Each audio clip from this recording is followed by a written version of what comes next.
Brisbane. We're going to take you live there now to hear what he has to say about these GDP figures. Acceleration of challenges that have been in the economy for some time.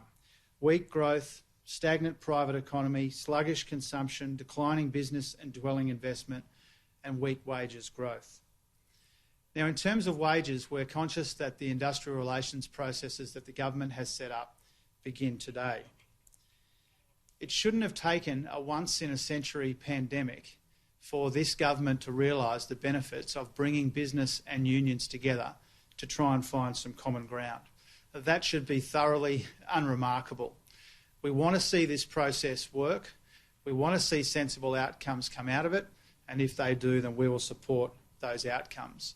But we don't think that the answer to years of insecure work and stagnant wages is even more job insecurity or even more downward pressure on wages. It would be disappointing in the extreme if this process, at the end of it, the government said to all those Australians who've made so many sacrifices and dealt with stagnant wages for so long, that the answer to all of this is more of the same. We're also conscious that in the coming days, the government will be releasing will be making some more announcements about the arts sector, the building industry and also childcare. After dismissing our calls for more support for the economy, we know that the government will be making additional spending commitments in the coming days. And what we need to see in that is at least these three things. We need them to fix up their blunders with JobKeeper so that fewer workers are unnecessarily excluded. We need to see social housing and public housing as a key part of any package of measures to support the building industry. And we need to see a comprehensive plan for jobs in this long and patchy recovery. Australians will take a dim view of a package that's announced in the coming days that doesn't at least deal with the fact that too many workers have been excluded from the bungled JobKeeper scheme, the fact that social housing needs to be part of a package of support for the building industry, and the fact that there is not now currently a comprehensive plan for jobs in the recovery. Now, the Treasurer says that Australia was headed for a cliff, but what he fails to recognise is that Australians are headed for another cliff in September when this government support that's in the economy is withdrawn suddenly by the government. Having introduced the support for the economy too narrowly and too slowly, Australians can't afford the government to withdraw that support too quickly or too bluntly. And in this context, it is absolutely unacceptable to hear today, buried in an answer from a question, that the Treasurer does not intend to keep his commitment to update the budget in June.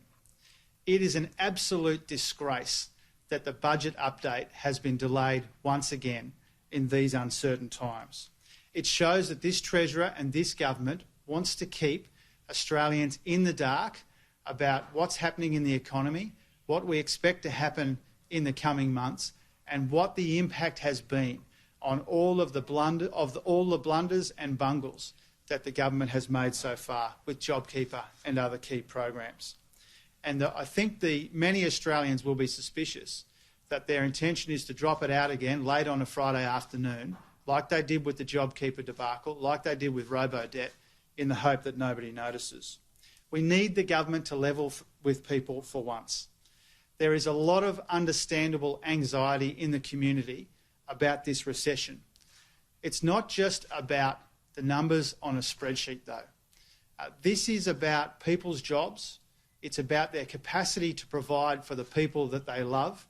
It's about all of the uncertainty that people face in this recession in the coming months and the coming years. And in these serious times, the same kinds of slogans and marketing terms that we get from Scott Morrison and Josh Frydenberg, they just won't cut it.